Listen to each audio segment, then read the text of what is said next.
make it. Sounds good. All right, we're ready to bring this work session with our delegation, our General Assembly delegation to order. We very much thank Senator Howell, Delegate Lopez, and Delegate Levine for joining us. We do expect Delegate Sullivan to join us at some point during our couple of hours together, and unfortunately today, Senator Eben and Delegate Hope cannot be in attendance, but just to situate everyone, this is one of the highlights on our annual calendar where we get to commiserate with our General Assembly delegation.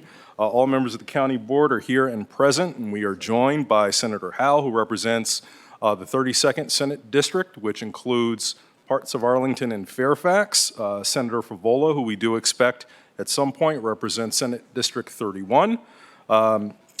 Senator Eben, though he is not here, represents Senate District 30. And then from the House of Delegates, Alfonso Lopez, House District 49, fighting 49th. Rip Sullivan, the 48th District. Pat Hope, who is not here, the 47th District. And Mark Levine, the 45th, right? Thank you very much. I can't believe I remembered all that. That's very good. So we are certainly having a different kind of session, at least than we've had in recent memory, where the members present today, come January, will be a part of majorities in their respective houses for the first time in a couple of decades. That's really good. They're all carrying them. Their posture is a little different than it's been in past years. So our work session today, this is a great opportunity for us to have a mutual exchange of our priorities for the upcoming legislative session. So we have time slated for you to hear from us about our legislative priority package. And then, of course, we want to hear from you all about your own individual legislative priorities. But really, just to set our conversation up, we would love to hear from the senior members of both houses to tell us about what they expect given this new dynamic in the General Assembly. And we'll turn it over to Senator Howell to begin. Thank you. It is going to be an exciting new day for us down in Richmond because after years of being in the minority in the Senate, the Democrats will be in the majority, and also in the House they'll be in the majority. We have been concentrating on reorganization in the Senate. And unfortunately, it's a little premature because we haven't made a lot of the decisions on who will be on what committees, and that is significant for everybody. But we do know who will be chairing the Senate committees, and in case you didn't know, my friend here will be chairing Senate Rehab Committee and Social Services. And as you mentioned, I'll be chairing the Finance, and I'm changing the name, by the way. Oh, cool. Yes, to Senate Finance and Appropriations Committee, because Definitely reflects its work. yes, people have been confused forever. Even I discovered my own aide. She didn't realize that in Senate Finance we do both tax policy and the budget, whereas in the House they're separated. So this is a transparency bill to change the name. We're starting to set up who will chair the various subcommittees. It's an interesting dynamic because the Republicans had taken the Democrats on finance down to a total of 5, one of whom is not coming back. So there are only 4 of us out of 16 members who've had experience on the committee. And we have 8 subcommittees. I feel it's my duty to take the Republicans down to the 5 they took us down to. And so what I am going to be doing is having those 5 Republicans actually be vice chairs to some of our new incoming subcommittee chairs, so there will be some continuity and knowledge. And it works out geographically very well, incidentally. Yeah.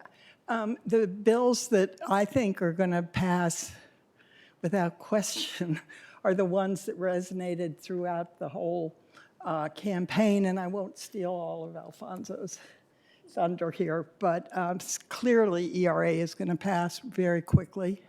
We're going to get a number of gun safety bills through.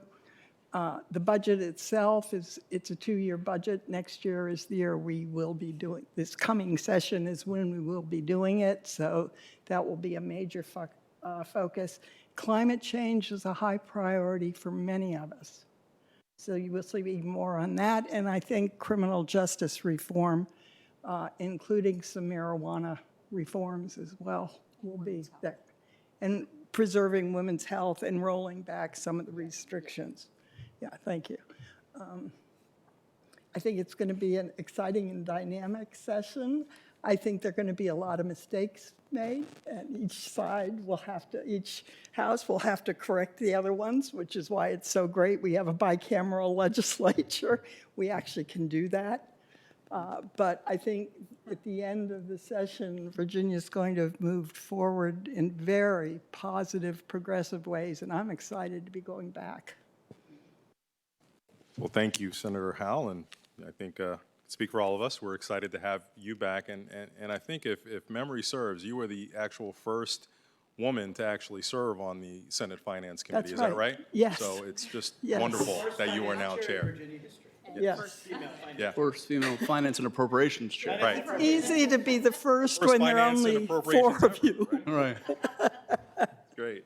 Thank you. Thank you so much. And Delegate Lopez. Thank you very much for having. I always enjoy these every year, and it's incredibly informative. So before I begin, I wanted to just introduce my dad, who's here, who is visiting this for the first time in the yellow jacket. Shy and retiring, he is not.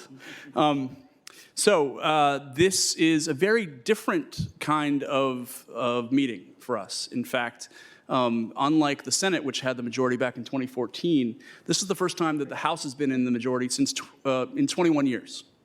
And that means that we are seeing wholesale changes, just as Senator Howell alluded to about the infrastructure changes and the work to get the machinery of government working and everyone pulling the oars in the same direction. We are doing that 24/7. We've continued to make history. We have a brand new clerk of the House of Delegates. There have been fewer clerks of the House of Delegates since 1776 than governors. And we are appointing the first female clerk in Virginia history, the brilliant Suzette Denslow, who will be taking over, and who, as many people know, has worked in numerous gubernatorial administrations and is currently the Deputy Chief of Staff to the governor. Also, we have the first female, I believe the first female head of the Appropriations Committee on the House side as well, Ann Orman. And so it's, and then on top of that, there's a lot of people who are leaving, a lot of people who are coming in and being hired. We are also appointing our committee chairs slower than the Senate. We just came out with 4 additional today, and we just have 5 more to go. And then on top of that, there'll be trainings for committee chairs on how to, let's get up to speed on how we run efficient, successful committee meetings for both the chairs and the subcommittee chairs. And then you're also going to see and we have to also do our committee assignments as well. And so all of our folks have put in their requests for committee assignments. We have them in a black box, and we are working that 3D chess right now. At the same time, we are also doing something different in that with a lot of, in best practices, a lot of majority caucuses do, which is where we're taking all of the bills and going through them before they're submitted. The idea being, let's have as few problems, as few mishaps, as few problems where we have to fix each other's bills going forward. You see that we've only had like 57 bills submitted so far. What we're trying to do is we're trying to make sure that everyone is successful, everyone is doing well, and that everyone has success on areas of their expertise and where we need to move forward. I think we're also going to see that a lot of the stuff that we've been working on for literally decades now is going to come out, and in all number of issues, from gun violence safety and prevention to like the VEER caucus working on some fairly comprehensive climate and renewable energy legislation in 5 major buckets that we've been working on for several years now. And then things like the ERA and protecting a woman's right to choose. And then also some immigration protection issues that we simply haven't addressed, haven't done for the last 8 years, at least in the House of Delegates. And the General Assembly will be tackled finally. And so it is a time of change. As Janet and I joke a lot, may we live in interesting times. These are definitely interesting times. And I think what's going to be great is that you'll see folks like Rip Sullivan, now the caucus chair, the number 3 person in seniority for the House, our incredibly effective Patrick Hope and Mark Levine on the floor with their expertise in terms of everything from gun violence prevention to Patrick being one of our serious leads when it comes to healthcare issues. And I've just been appointed the majority whip. And so you'll see that there's a breadth and ability to affect change in ways that we haven't been able to for the county for several years. So we hope that we can be even more successful than we have in the past for Arlington.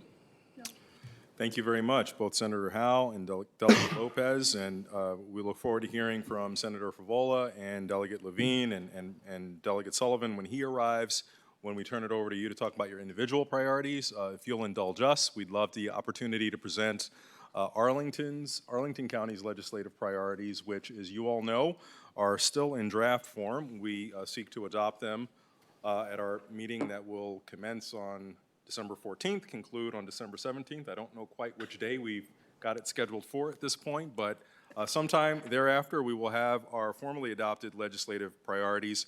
But they are in significantly vetted draft form at this point. We've already conducted our public hearing on these items, and so at this point it's just about finalizing the details. And each of us will go through the various area buckets that we have priorities this year, but I do want to just spotlight at the very beginning 4 overarching sort of maybe top tier priorities, if you will, and these are all about ensuring that we don't recede from the commitments that the Commonwealth has made in the past and that you all have been so beneficial in championing to ensure that public education, public safety, health and human services, transportation, and other core services, that we at least maintain our level of effort that has been provided in years past.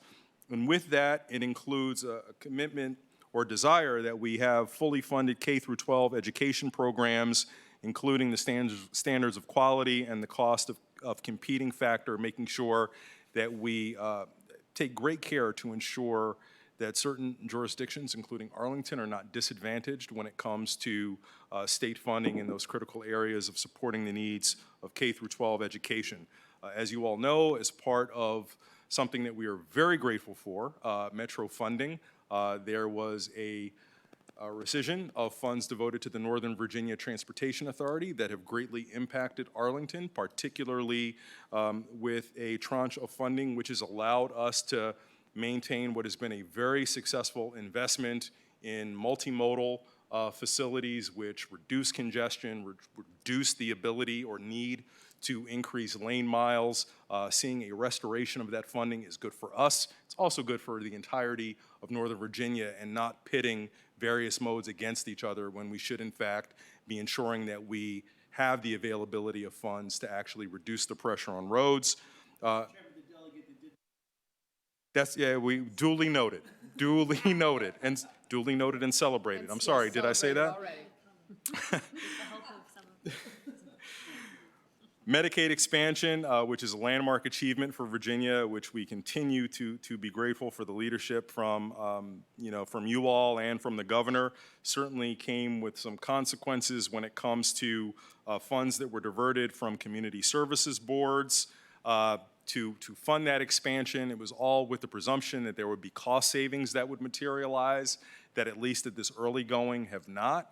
And so we want to make sure that as subsequent years of Medicaid expansion come to fruition, that we don't actually, rob from the community services boards and the great work that they're doing to achieve another good public policy aim. And we just like to just champion and support your all, particularly you, Delegate Lopez, your commitment to the Housing Trust Fund, and we validate and agree with the desired $100 million biennial commitment to that, and we just strongly believe that that's something that's important for our entire Commonwealth. So with those overarching policy priorities, we have a number of other areas where we'd love to engage you and to get your thoughts and feedback and see if any of these are consistent with your priorities as well.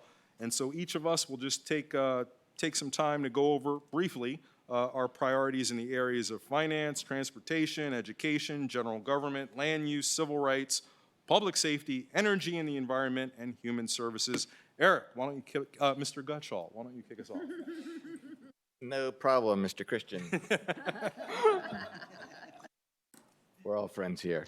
Okay, so on the finance side, so first up, and these are nothing here that I think is new to you.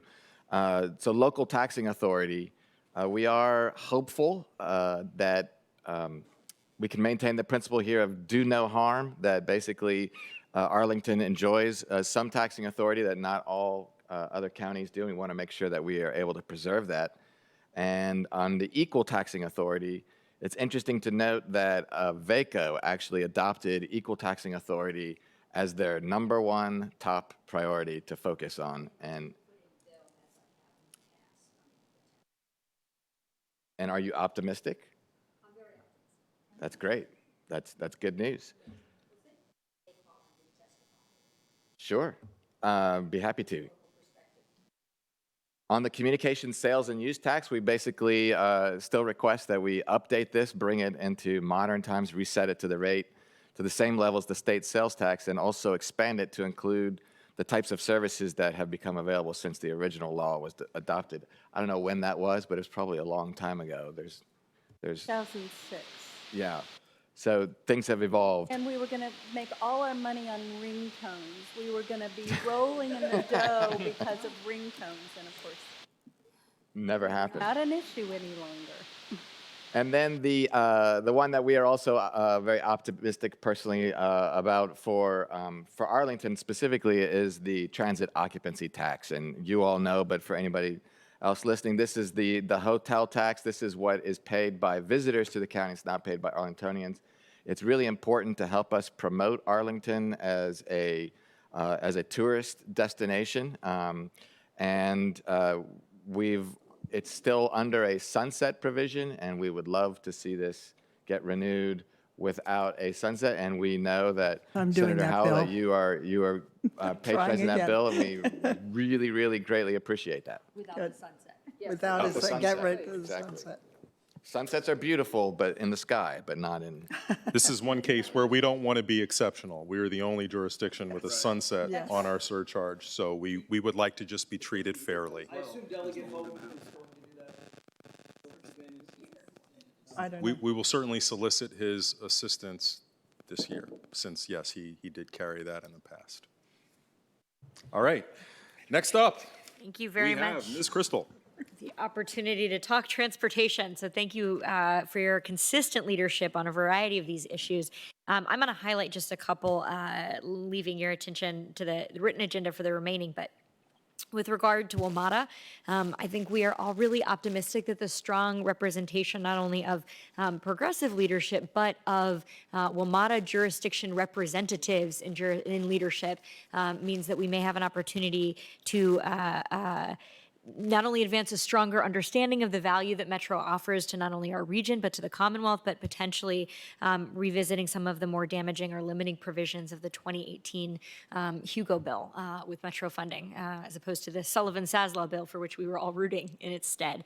But as you can see in the language, it's obviously very important to us to maintain that sufficient, sustainable, and dedicated funding for WMATA's long-term needs. I think it really Yes, indeed. It is pretty extraordinary to have achieved that back in 2018, even with some of the more deleterious consequences of that bill. And so we hope to fight to protect it, but also Mr. Dorsey alluded to the rating of the 30% funds in particular of NVTA to fund that we remain really optimistic that there could be a fix this session to see a restoration of those, or of all NVTA funds that were removed, but certainly those 30% funds, which, as our chair suggested, help us do really critical infrastructure projects for bikes and pedestrian, as well as transit and roadways here in Arlington County. So we appreciate your support for that. We have here the peer-to-peer rental car companies, which is emerging as an important issue for us. This session, we do rely a fair bit on those motor vehicle daily rental tax amounts, and so ensuring that those are not removed as a source of revenue to do the good things in Arlington County that we know our community supports. To note the Long Bridge project, this is a key priority for us in Arlington County as well as for all the region.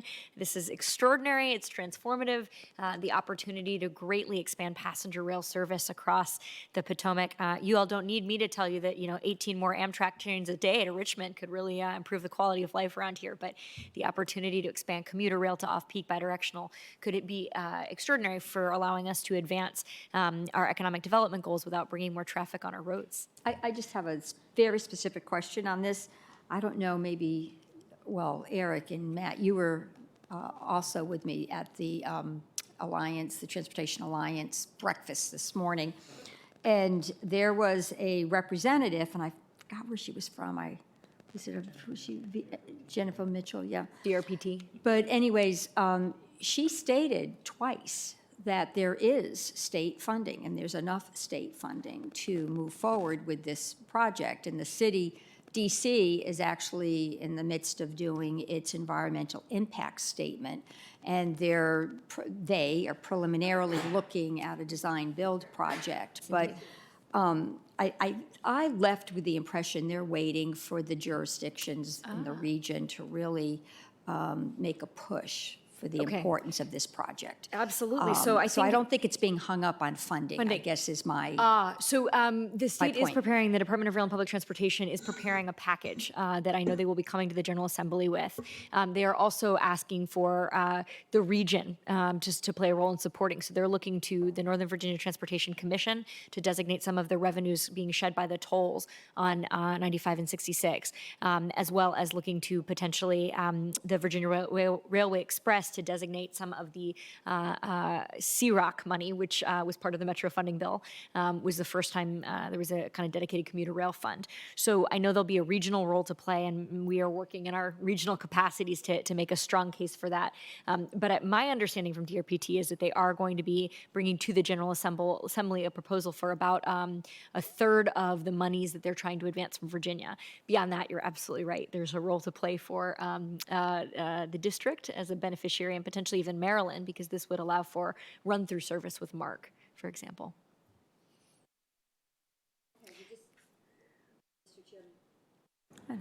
Yes. I will just conclude, if this really is a regional project, to please get, the Northern Virginia Chamber of Commerce and all the associated NOVA groups that might care about transportation or have a business linkage to really take this on as a priority. That was one of the, I think, critical things in getting Metro funding was, the chamber, the realtors, the housing coalitions, and progressive groups all came up and said dedicated Metro funding is what we need. So if we can, if it's that important, then you need to elevate it to that That is an plateau. excellent suggestion. It's great guidance, Senator Favola. I will say that the coalition that came together to support dedicated Metro funding probably is not ready to bring that same level of focus to this effort, just because there hasn't been that same amount of socialization of the issues with them. But certainly, I would imagine that with some effort, we could,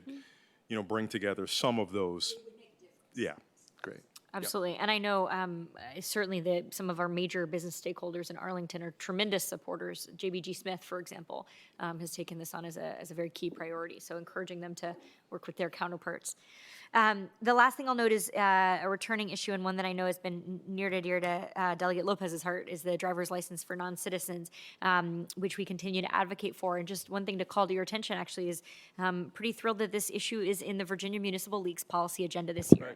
And I think that is because there was support for its inclusion from a number of city councilors and county board members around the region, around the Commonwealth, who felt that this issue may not affect them, but it was important to the jurisdictions who did have high populations of undocumented residents, and that they were willing to defer to those needs. So I was glad to see strong support from, in fact, around the Commonwealth, and including some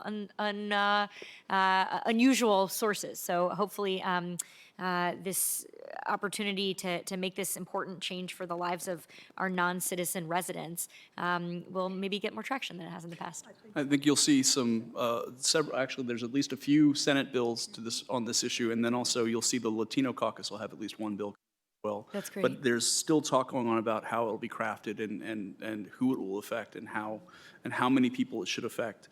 You'll see that there's a significant number of farmers who are affected by this, and with farm workers, as well as it's a public safety issue and an insurance issue as well. So I think hopefully its time has come. That's wonderful news. We'll look forward to following that this session. All right, terrific. Just want to note for the record that Delegate Sullivan has arrived. We thank you for joining us. Oh, that's okay. You'll catch up quickly. I know you will. Vice Chair Garvey. Thank you, Mr. Dorsey. So I've got education, as per usual. There's not a lot in education because our colleagues on the school board have got their own legislative package. They do. And looking this over, I think one of the things statements that I heard that really has always stuck with me when I was on the school board is that children who are scared, hungry, or sick can't learn. And we hear a lot of complaints about how, oh my, the rest of the world, they don't begin to spend so much on education as we do. Well, that's because the rest of the world makes sure that their children have health care, they have food to eat, and they have places to live, and they're secure a lot more than we do. It's just the way this country's run. Consequently, it all falls on our schools, which means a lot of money. And if you look at these three buckets here, the three ones that we have, the support personnel, at-risk, add-on, and youth mental health, that really all kind of falls really more into the bucket of social services. I think they're absolutely crucial. The support personnel, that cap, I think, was taken off, I think, in the last recession, and then were put on in the last recession, and then has not been removed. It's time, yeah, which is right, which is, I think, part of the reason our education funding, I don't believe we're quite up yet to where we were in 06. Right. So that's appalling, I think, personally. So I think we need to do something about that, because the future is to those who are educated, and it will really benefit the entire state, obviously us here as well. And I think I'd just like to point out on the youth mental health, that's also a school security issue. Any study you do about how to protect kids in schools, it isn't about the metal detectors and the police with guns and everything. It's really about the climate in the school and people knowing each other and understanding each other and being able to spot mental health problems before they become serious. So, We made some progress on yeah, this last year. and, right, and I hope. The ratio from 1 to about 350, we'd like to get it down. Yes, because 1 to 3, right, 250 is the national standard. I would probably submit to you that probably isn't even enough, but any kind of progress would be great.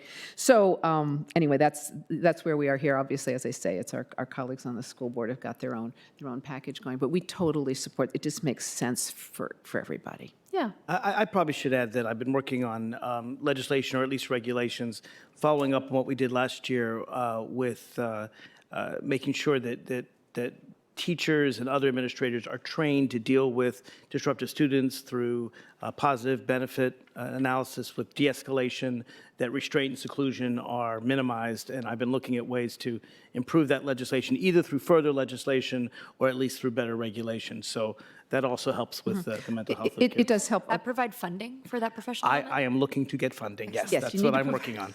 Provide funding, and then also to some extent with teachers, do you provide more hours in the day? I mean, because teachers are expected to take care of everything, which is what we said. So I think the training is really important, but having some really trained professionals, is just not fair to expect teachers to do absolutely everything, which is what kind of we expect, and then wonder why it doesn't always work out so well. This doesn't belong directly in public ed, I guess, but it is education.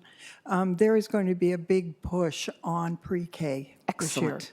It's the First Lady's priority, it's my priority, and we're trying to make sort of universal access in Virginia for 4-year-olds. No, that's wonderful. I've had, I think, as you know, in Arlington, I mean, for years now, we've had pre-K, and I've talked to some of the superintendents, and of course, your test scores are so good, you get them in there when they're 4 years old.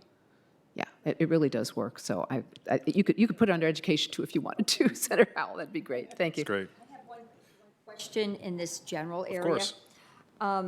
You know, I have Fairfax and Loudoun as well, and I go to their meetings. And of course, my Northern Virginia jurisdictions would like more money to come through the composite index, and I don't think that's a realistic ask. I just will say that right now. You know, they're winners and losers, and we're not going to be able to nip and tuck the composite index to the degree you would benefit.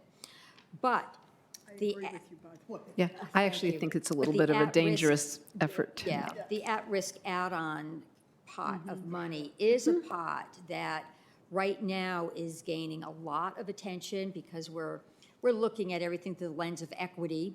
We're trying to reduce disparities in our educational outcomes across the Commonwealth, and it's coming to our attention that the at-risk pot of money is the way, is a venue to do this. So not now, but maybe you can tell me, or I can go to the school board if you so desire. I'd like to know what kind of impact adding dollars to the at-risk pot would have on Arlington County based on the current formula that's used to disperse the at-risk money. And I'm sorry to burden I think you. Pat is taking, Pat, are you taking notes on this? I think we can get you that information. Maybe Lila or somebody can Yeah. help me over at this. Well, and Senator Favola, the great thing is tonight we're going to be meeting with our school board colleagues on another work session. So we'll be sure to bring that up with them and I hopefully appreciate that. facilitate that conversation. Okay, thank you. Great, thank you. Actually, Mr. Because I have a Chairman, big budget amendment in on this. Great. in addition to at-risk students and, you know, those that have free and reduced lunch, I know that Arlington probably almost certainly has the most diverse language of any public school system in the Commonwealth.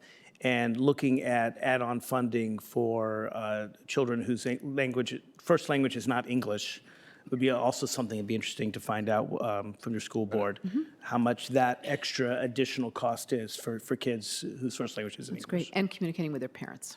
And let me just say how thrilled I am at this conversation because I think it gets at what is our local priority. It's not to figure out how to take existing streams of funding and get more of a share for our jurisdiction. It's to figure out what are the appropriate places for the state to invest in to support public education in all localities from an equity perspective based on the needs. So spot on in terms of what you're looking at. Okay, moving on to the next pot, general government. This will be very quick. You know, it's our evergreen topic about unfunded mandates, and you know, see my top tier priority about Medicaid expansion as being one example of how this can be done, not necessarily for nefarious purposes, but you know, when requirements are placed on local jurisdictions without the ability to fund, that of course puts us in the position of fulfilling the mandates at the expense of something else. And to the extent that you all can be champions for ensuring that any statewide mandates do come with the appropriate commensurate levels of funding is always appreciated, and I can't imagine this will ever be taken off of our legislative priority list. Well, unless they get funded. Well, They can fund them. and you know, the next one, just to speak to nonpartisan redistricting, and I realize that this is a larger issue that you all are dealing with. And while I realize that that term is loaded and can mean different things to different people, I just want to outline what it means for us. You know, again, without adopting any particular policy effort or priority, it's all about making sure that there's fairness, transparency, and accountability in the drawing of districts, and that that those principles are not subjugated to politics, because we think that certainly your legislature benefits from having an opportunity for there to be a robust engagement of the public and the ability to reflect the will of the people in your decisions. So whatever it takes to get that done, that's what we're for. All right. Next. Could I just yes, of course. mention, because he's not here, that at least on the Senate side, Adam Eben is going to be a very key player on redistricting.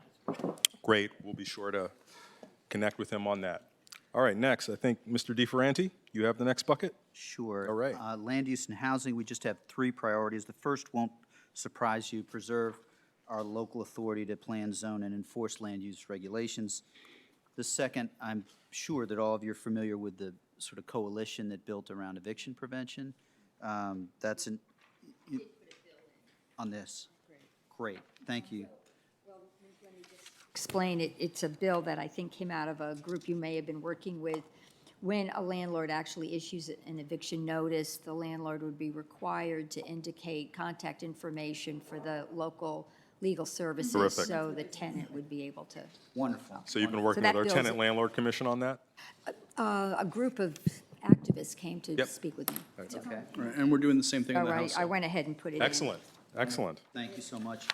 The last actually comes out, the last of the three in that category actually is also one that our landlord-tenant chair has brought to us, and providing income tax credit for landlords in certain Arlington census tracts who participate in the Housing Choice Voucher Program. I believe that's a pilot that we would ask that you extend to Arlington. It's already being done, and Yeah. Richmond, I believe, was the first, and, yeah. It's Richmond, Hampton Roads, it's the SMSA, the Standard Metropolitan. So it would be Arlington and Alexandria. Got it.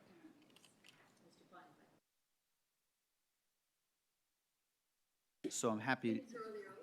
Yeah, so happy to follow up on that. I don't, expanding pilots can always, my impression can be tricky, but also that's certainly something we want to use all tools on housing. So those are the three. I understand it. So you want to provide a state income tax credit? Is that what? Yeah, so that's Yeah, what is existing now in those three jurisdictions. Yeah, it already exists. And Right. They set aside $250,000 for Richmond, and they didn't use it. So, somebody, I don't know who on the House side, I apologize, but Cosgrove on the Senate side put it in for Hampton Roads last year. Okay. And there's still if you look at the fiscal impact statement, there's still a lot of money in there. So it would just be to add our name your to name. it. So it's not asking for additional money.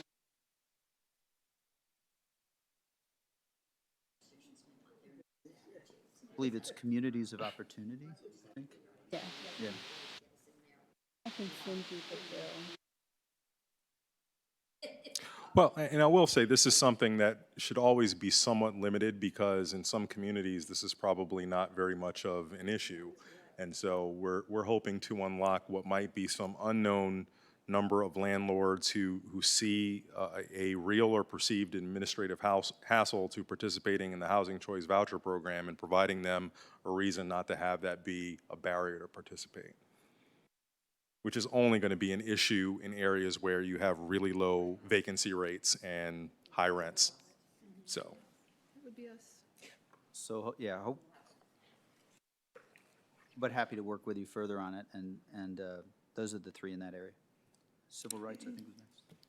okay, Ms. Crystal, I think you're next. Yeah, I think the relatively low use of the designated funds reflects the fact that there are limited landlords interested in participating.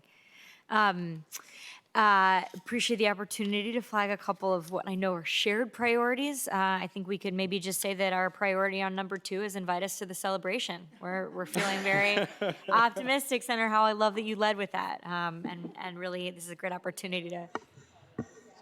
That's right. That's right. 2020 is a big year. And we've had some fabulous advocacy from folks in our community, so we appreciate them very much, from the League of Women Voters and beyond. So, with regard to education, this is the Dreamers again. I'm not sure if we're looking at maybe better prospects for that, but we continue to strongly support your efforts in that regard. Yeah, we have, I have a fairly comprehensive bill that I'm working with activists and advocates from around the country on, that'll be even broader than what we've had in the past, and I think is going to fix a lot of the holes that have been there and the problems we've had. So I think it's going to be a pretty good bill that'll come out of the House, and I know we've got Jennifer Boysko working on one in the Senate as well. Fantastic. Similarly, we also have the opposition to any state mandates that would require local law enforcement to participate in evaluating immigration status. That's been a longstanding priority. And, it maybe bears highlighting about this issue, this section, and perhaps this legislative package overall is, as you know, our legislative package does take a number of months to develop. Pat does yeoman's work engaging all of our commissions, each member of the board. So I think in some ways this does not represent the full nature of our ambitions for this session or for yours.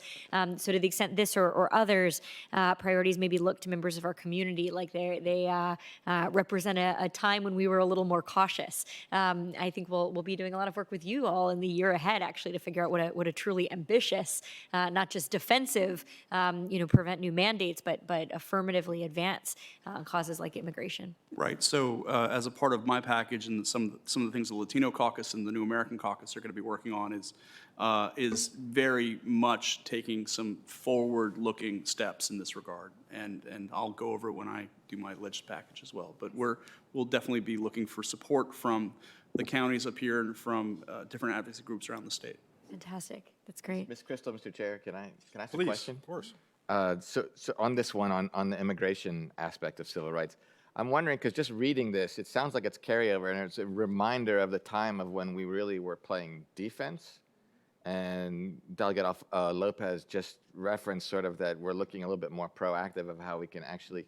So I'm wondering, maybe, Pat, can we work on maybe looking at this language, and could we perhaps think about what we might want in terms of language that's a little bit less of a defensive posture and more of a proactive, positive Absolutely. response? Absolutely. Thank you.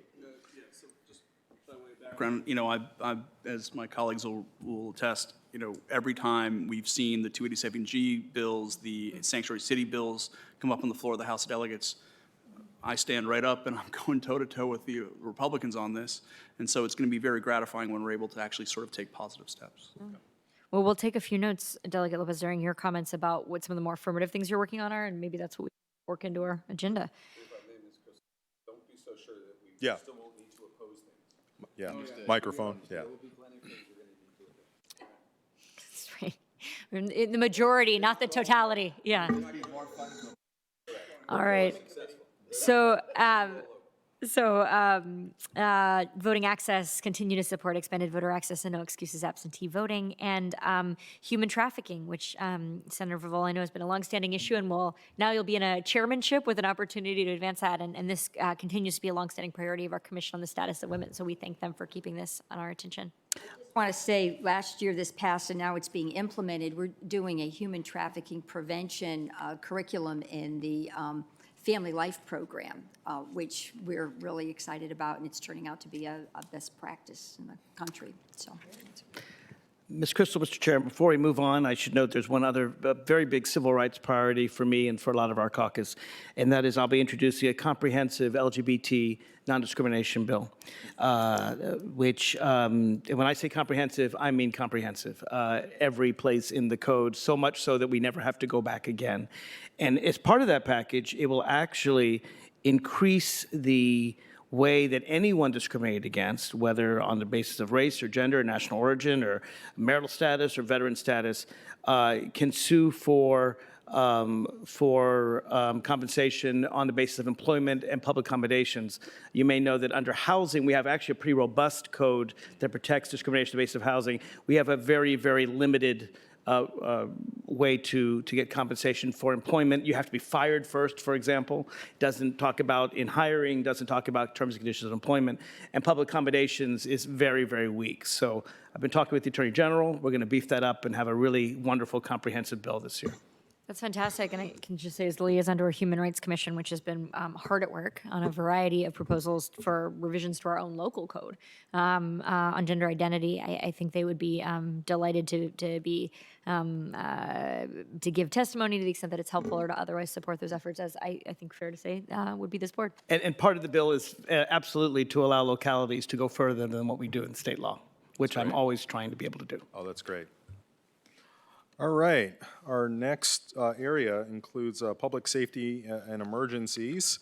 And, there are a couple of three items that we're carrying over, and it's ensuring that the per diem funding available for housing detainees recognizes the true costs, hasn't really kept up with those increased costs over time, and that's certainly something that is important. Equally important is, though, to support local efforts at diverting people from jail, which is an increasingly high priority for our community and really, hopefully, many others who recognize that the cost of detention are certainly far higher than the costs of alternative treatments in dealing with whatever the presenting issues are.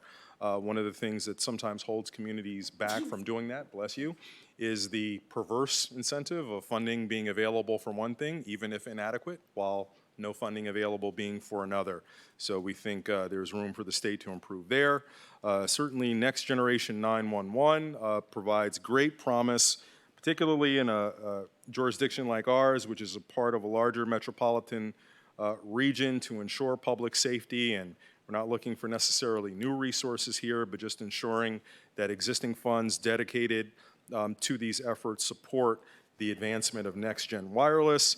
And of course, then there are gun safety measures. Thank you so much for leading with that as a priority that you're expecting to address. We very much support the menu of things that have been proposed by the governors and governor and others, and appreciate joining Delegate Sullivan at a Mom's Demand event earlier where we talked about this bucket of 5 items, including the red flag laws, universal background checks, 1 gun a month, banning the sales of bump stocks and assault weapons, and really permitting local governments more autonomy than we have today to regulate.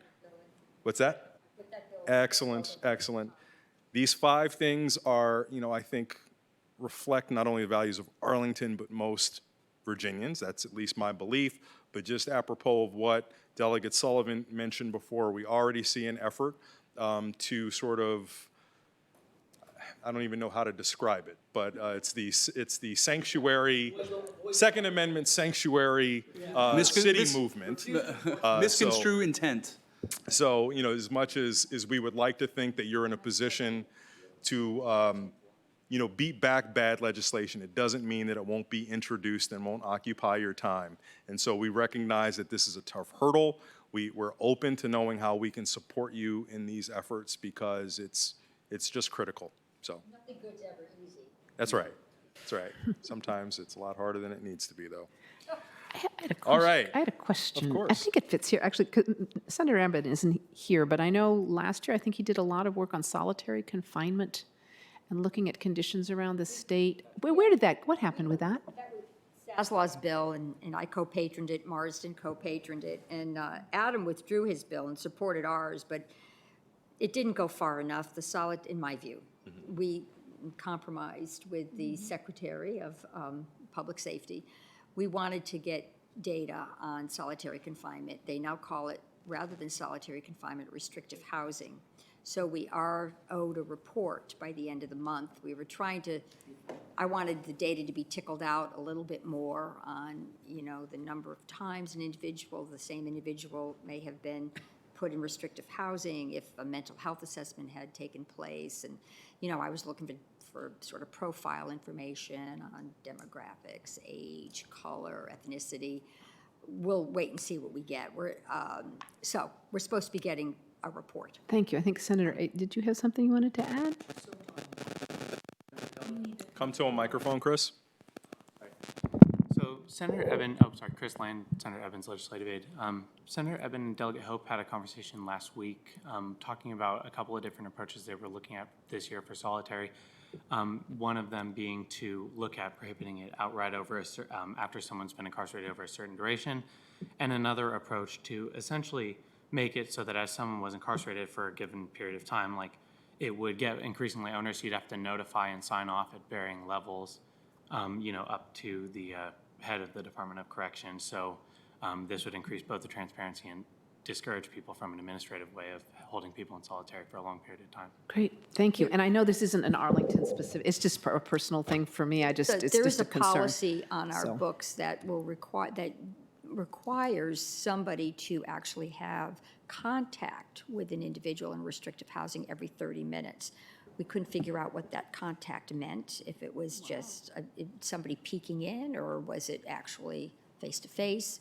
So we're really trying very hard. I mean, there are all these studies out that solitary confinement is so debilitating, and 90% of your prisoners are going to be released into the community, and if they've had any period of solitary confinement, their ability to re-socialize is significantly reduced. Right, thank you. And a large percentage of them have mental illness issues, and it's just, anyway, this is a personal thing. Thank you very much. Patrick Hope is actually doing a lot of work on this on the House side. Great. Okay, we're next going to split up our energy and the environment buckets into two pieces. Mr. Gutschall, you've got the energy piece. And energy is, no pun intended, there's a lot of energy in energy. It's very exciting time. As I think you all probably know, this past summer, we adopted a major update to our community energy plan. So we have established a goal that Arlington County government operations will be 100% renewable energy for our electricity by 2025. That's county government operations. That our community, consistent with Ready for 100 from the Sierra Club, that we will have 100% renewable energy community-wide for electricity by 2035, and then that we will be carbon neutral as a community by 2050. So to get there, we know that there's a lot of work that has to be done, and we've put a lot of thought into this, and much still to be determined. But this is why it's so exciting that now we're we'll have a General Assembly here that can actually help to work with us, help to bring about some of the structural systemic changes that have to happen. And we know that you all have shown great leadership on this in the past. So we continue to prioritize permanent power purchase agreements, renewable energy portfolio standard, expanding net metering, better enabling community solar, and establishing an energy efficiency resource standard. And I think all of these, I sort of characterize them as really, frankly, standing up to some of the powerful lobby that is down in Richmond that has prevented really moving forward, and let's get the regs and the legislation out of the way and allow the free market. Renewable energy competes quite well on the free market, and for all the folks that say that they're all about the market, this is a great opportunity for them to put up or shut up. Right. So thank you for your leadership. We really appreciate it. On the House side, David Bulova, Rip Sullivan, and myself are the co-chairs of the VEER caucus, the Virginia Environment Renewable Energy Caucus. And you'll see a fairly robust, to use your word, group of bills, a package of bills dealing with everything from renewable energy, a clean energy series of standards, net metering, distributed solar. RIP is going to have a fairly significant energy package as well, and then and so that are going to take us significantly forward than where we've been for the last couple decades. And so hopefully we'll see those bills do well on the House side, and definitely try to put teeth into the governor's executive order about hitting certain goals by 2030 and 2035 and 2050. And so our job now is to put, like I said, put that teeth into how we make it happen. That's great. And then one other thing I just wanted to add, which it's not part of our package, but I did want to share coming out of the VACO package at the VACO conference.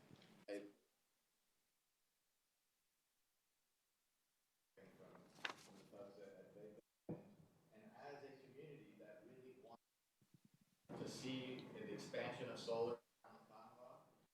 I just wanted to note that we also want to make sure that that's done right, to the extent that we got to have some smart legislation that allows rural communities that will be having these large-scale solar farms, that they have the ability, their own local control, local authority, as we talk about that we desire here in Arlington, making sure that they're able to establish a tax base off of these solar farms, and that they're able to maintain their local authority to address the impacts of stormwater runoff and those sorts of things. And it's a huge topic at VACO. I have a question on the local authority issue. Sure. The local authority sometimes has cut both ways. You know, as you know, you guys have to make the tough decisions. People stand in front of you, they're your neighbors and your friends, and they say, I don't want it in my neighborhood. Yet, everybody philosophically agrees that more solar energy is the right thing to do. I mean, interestingly enough, one of the ways we moved the state forward in integrating individuals, say, with mental health or developmental disabilities was we actually passed a state law saying you couldn't deny a use permit for a group home of 8 individuals or fewer who required the, who fit the categories of, developmentally disabled, and there's some other categories in the statute as well. So we took the decision out of the locality, and we actually got more group homes. And of course, we allowed for provisional licenses, so if there were local impact issues, the state could revoke the license and have a conversation with the local government, et cetera, et cetera. So I'm not going to be so bold as to say perhaps the state should play a larger role in ensuring that permits are actually granted for solar farms. But what I will say is I think it would be helpful if you sat down and really thought about how the state could help you better come to a decision, a positive decision on these solar farms. Now, it may not be in Arlington, but you're part of VACO and other groups. So if there is a state role in helping local governments reach these decisions, we'd be interested in knowing. I think that, do you want to go ahead? Because I attended some of those. Go ahead, Eric, because they talked about it a lot, I thought, what could happen with the stormwater runoff. Yeah. Quite a bit about it, and I believe, Senator Favola, that the issues, my take on it, particularly from some of the representatives from some of the rural communities that are getting these solar farms, is that the way it is right now is in some cases that it depends on the size, how many megawatts, and also there's different striations in the level of the size of the facility, is that sometimes the way the state law is right now, the way the program is written, is they have no authority to regulate whatsoever. That they are told that you have to approve it, and there's not even any opportunity to have a discussion about, well, how would you mitigate, for example, stormwater runoff or otherwise. So I think absolutely the sense seemed to be that folks accepted that actually it can be a part of a good tax base for them. A lot of times, anecdotally in conversations I had with other supervisors from around the Commonwealth, that these tend to end up on farmland that's marginal production anyway. So we're not really necessarily talking about cutting down trees and things like that. It's converting marginal production farmland into solar production, which can add to their tax base actually, and it's probably a good use, and everyone can agree to that. And it's not a very intensive use once the construction is done, once it's stood up and it's in operation.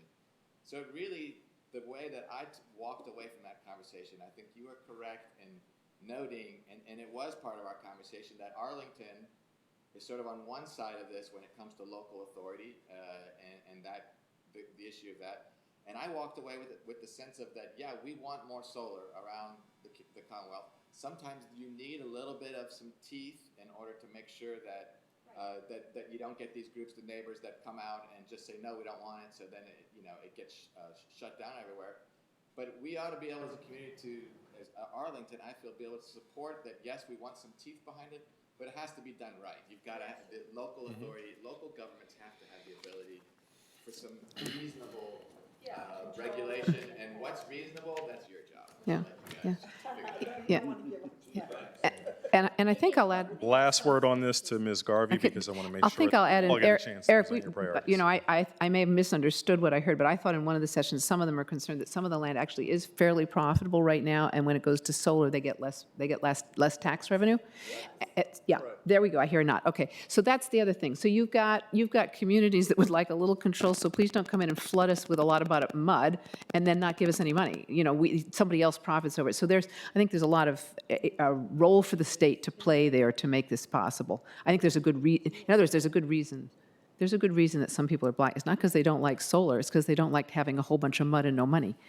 I think, just to put it down to. And that's a legitimate. Right, exactly. We need to know about these tweaks. Yeah. Because I Yeah. think we're on the same page in terms of our goals. Yeah, exactly.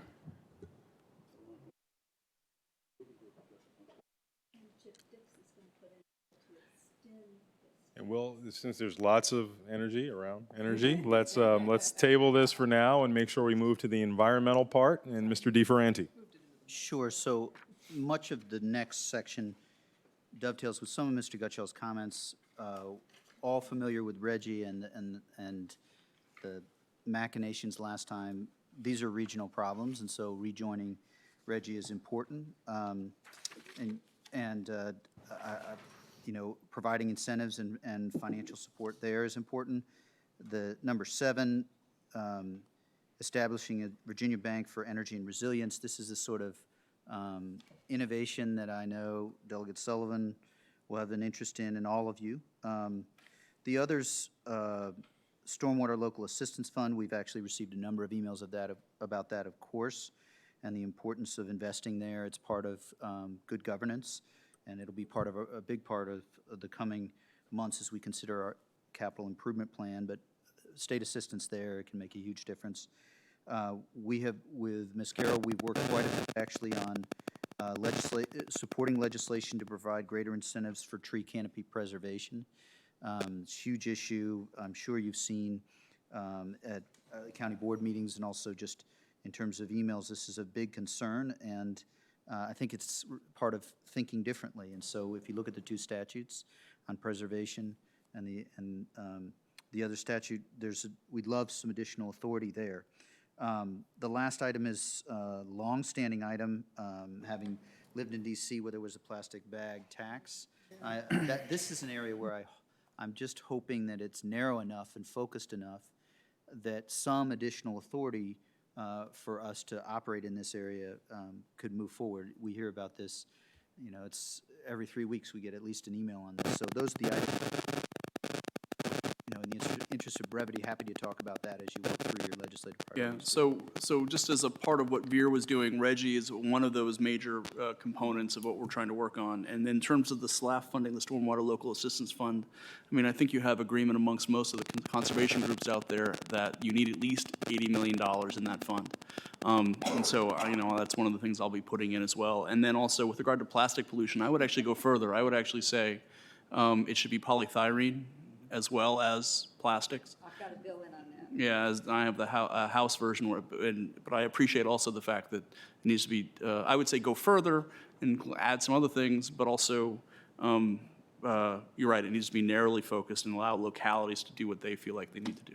And if I could just add on the expanded polystyrene, you know, otherwise known as styrofoam that you mentioned, we're actually pursuing something that doesn't require an ask of you. So recognizing that the primary users of polystyrene, aside from the, you know, major chains that maybe put their coffee in it, are largely small businesses, mom and pops, who are choosing it as a, you know, a takeout container because it is cheaper, light, and easily storable. Trying to solve those problems and provide an incentive for them to use more sustainable sources of single-use packaging. So it's looking at the cooperative purchasing model to allow them to achieve the scale that allows groups like a Whole Foods to have a per unit cost roughly the same. And if we're able to do that, it's not going to require legislation in the form of a ban, which could actually serve as an implicit tax on, you know, some of the, you know, small mom and pops who are using it. So I just want to let you know that as we look at a lot of these issues, we in Arlington are not just looking for you to make it go away for us, but we're looking at creative ways of trying to solve them ourselves. Could I ask a question follow-up? So Delegate Lopez, you mentioned focus on $80 million for the Stormwater Local Assistance Fund. Is that a balance or annually? The biennium. Oh, really? Fantastic. It's packaged as well with Ag BMP. And so it's not just SLAF, it's also Ag BMP and all these different things that actually address the significant problems we have with Chesapeake Bay remediation and our clean water efforts around the state. So for streams, rivers, ponds, lakes. And it's something that I think needs to be, I'm going to use that word again, robustly have more oversight from DEQ. And so the money we allocate for these is just the bare minimum of what needs to happen to get us to where we should be in terms of addressing it. So I think 80 million annually is the right way to go. Fantastic. We're certainly finding locally that these stormwater mitigation projects actually tackle the problem, pardon the pun, upstream, are outrageously expensive. So I'm so glad to see a kind of recognition of that in your priorities. I believe it's also going to be in the governor's budget in a significant number, which would be very helpful if it were. Right, and so I think it's 100 million for Ag BMP per year and 80 million per year for SLAF. Okay. All right, and to close this out, Ms. Garvey. Yeah, and I'll be pretty quick. I don't think there are any surprises in this one. On the human services section, I'm sure that you're in close contact with our, CSB, and they are great partners on this. Same-day access for mental health services, I believe we are doing that. It's not fully funded. This is one of those unfunded mandates. So we would like to have the money to help us implement.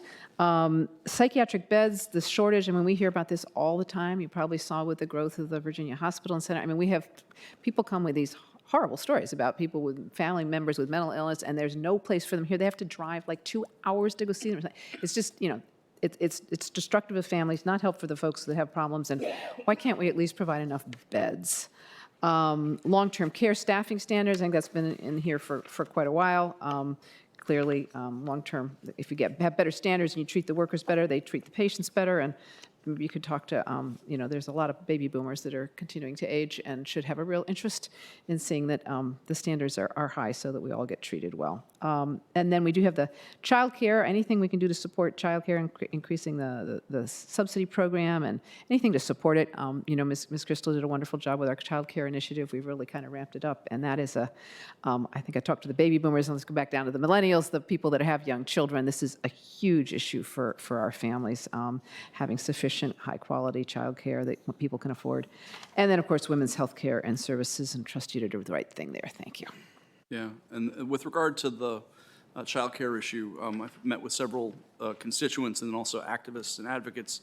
And one of the things I'm going to be putting this year is a study request to see about how to properly go about the licensing of family daycare centers in rental units, which is a problem we have in some of the more urban areas. We have it some of it in our high-rise, yeah. Yeah, not to establish, basically to help us figure out the right way to do it, is to establish a law to make it easier to make childcare facilities in apartment buildings. I know, that's great. And just to add one more thing, which I think you all know, when we talk about affordable housing, but people who need affordable support for housing, there are three main costs that they have. It's housing, transportation, and childcare. And childcare would help everybody, so, thanks. I will just say I was talking to the child care staff at DSS today, and we're thinking about having maybe a 2-tier licensure process. So, because apparently we have these dearths of licensed child home care providers in parts of our state, not up here in Nova. So, so maybe for home care providers with 3 children or more, up to the current standard, they could get a more streamlined licensing certificate. We're not sure. We haven't thought this all through yet.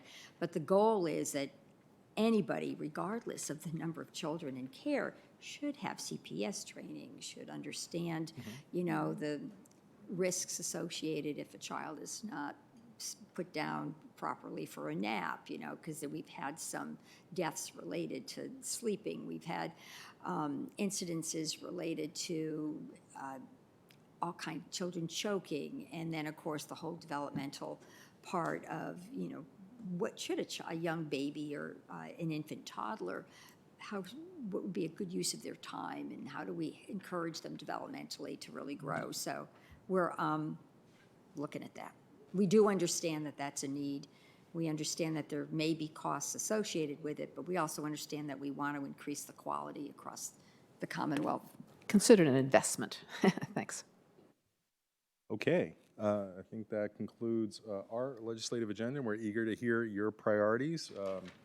Haven't really thought about the order of this, but should we start back with Senator Howell? Or you've already done it? Okay. You kind of gave your broad overview, and you tied it together. You were efficient. So why don't we go with Senator She's always Favola? efficient.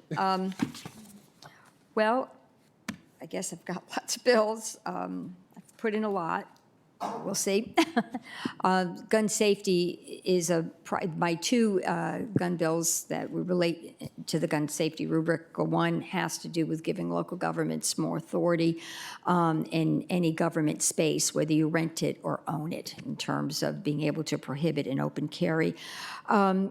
Then I also am doing something that's very evidence-based, and that has to do with somebody who's had 2 misdemeanors for assault, not just of a household member.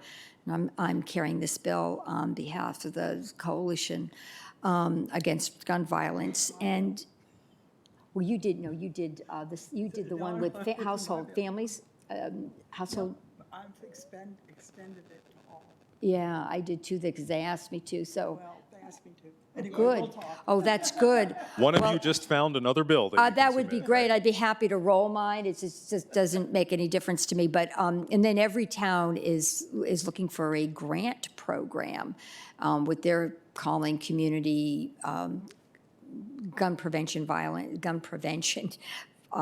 kinds of things, either intervention or other educational efforts, and they want a grant program set up, so I'm working on that. I'm doing a lot in the child protective services area, the child advocacy centers in the state, the CASA groups have asked me to carry various types of legislation, so I won't get into all the detail.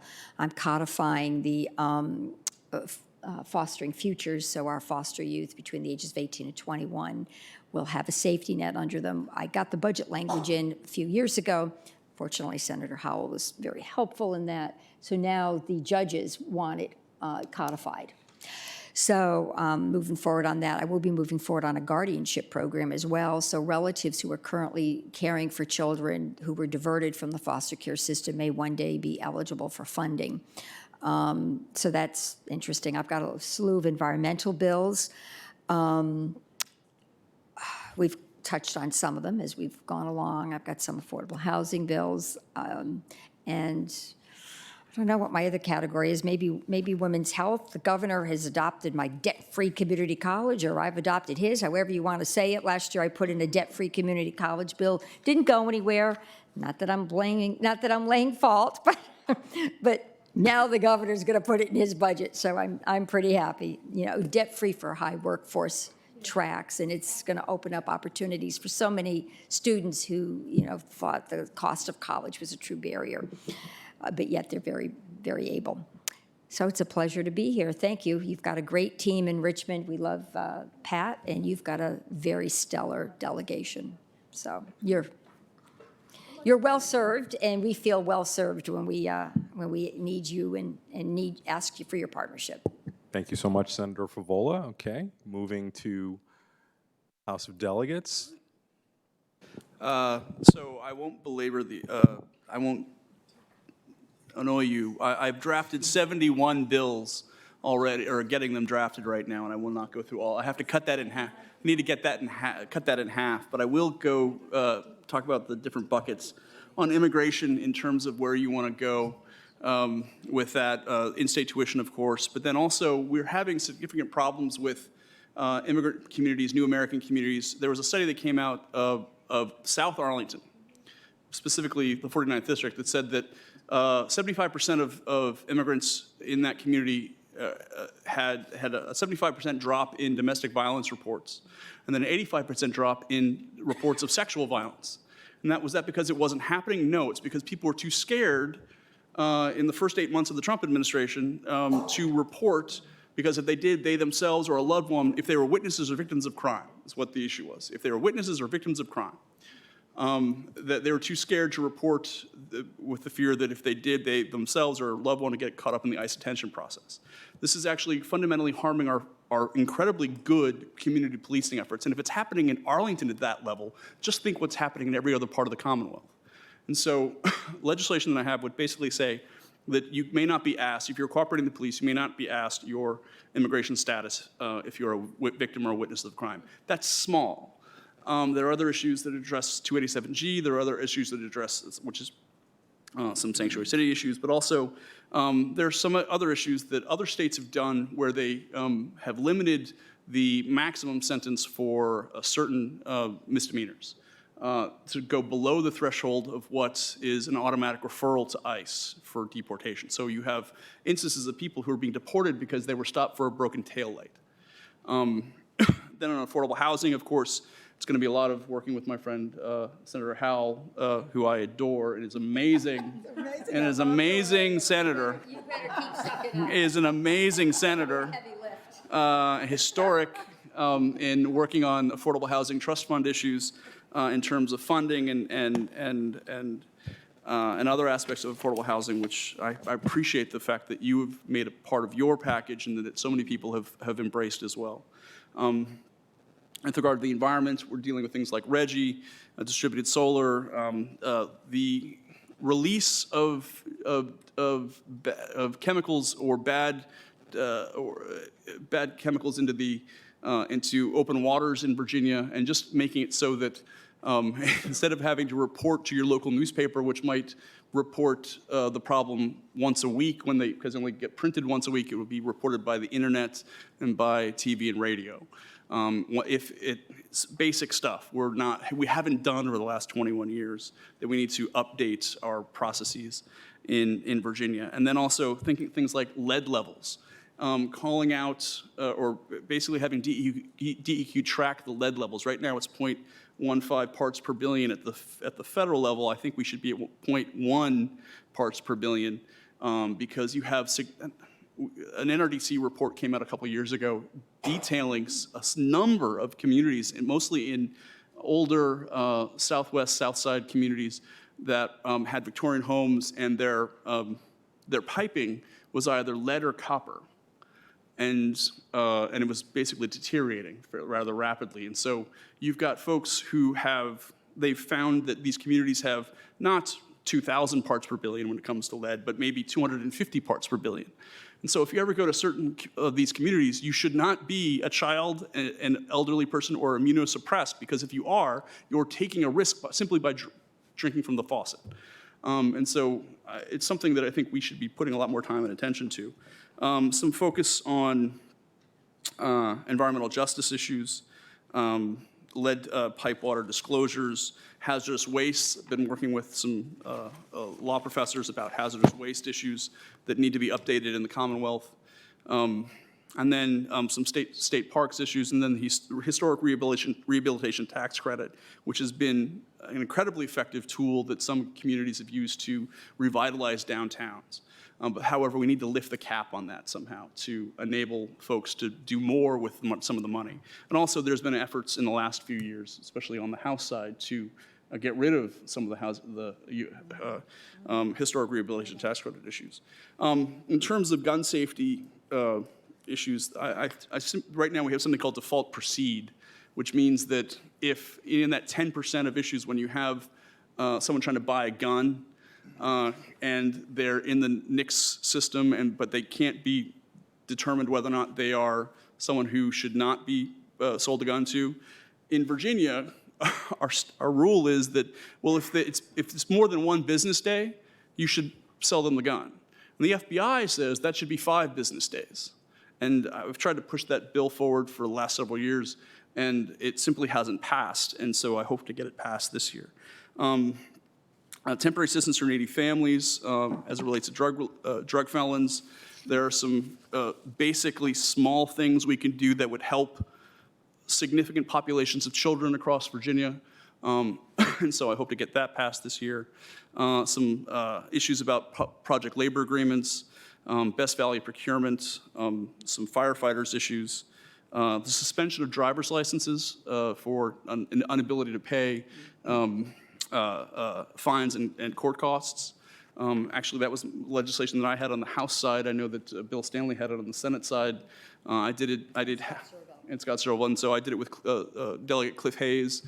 We had the governor's bill on the House side, and so we'll hopefully get that passed this year.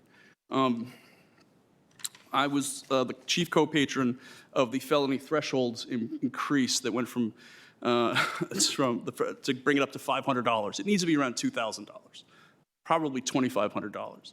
So I'm going to be putting legislation to increase the threshold to $2,000 this year. We need to. I'm not there yet.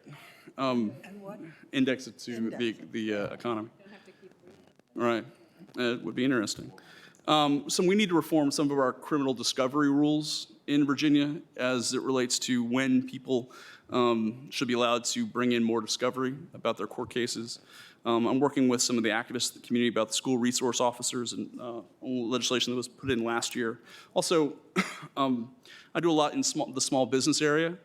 And right now, our definition of small business is 10 million in annual revenue or 250 employees. What does that mean? That means that 95.6% of all small businesses in Virginia qualify as small. So under our SWAM reporting requirements, small women and minority-owned businesses, who gets hurt? Women and minority-owned businesses or actual small businesses that are mom and pop shops working out of garages. And what that means is you have companies like McManus Corporation out of Baltimore, Maryland, that is a $1.4 billion corporation, because it technically only has 19 employees, is qualified as a small business in the Commonwealth of Virginia. And they're competing against a mom and pop shop. And so we have to change our definition. We need to go further than what I'm going to do. I'm simply going to put in legislation this year that changes or to and. And that will get rid of McManus, but it'll also get rid of some of the worst bad actors in the state who are sort of manipulating the system. Some voter registration, automatic voter registration, working with some folks. Also, there shall be no requirement that you state your race or ethnicity to be able to obtain a marriage license in Virginia. That was a court case that came out a few months ago, and it needs to be changed in the code. Some issues about local control over what statues they should be allowed to have in the public square. I have 11 different appropriations requests that I won't get into the details on, but also we need to have a drinking water study in Virginia because we haven't had one for 20 years. And I think that needs to be addressed. We also need a affordable housing needs assessment in Virginia.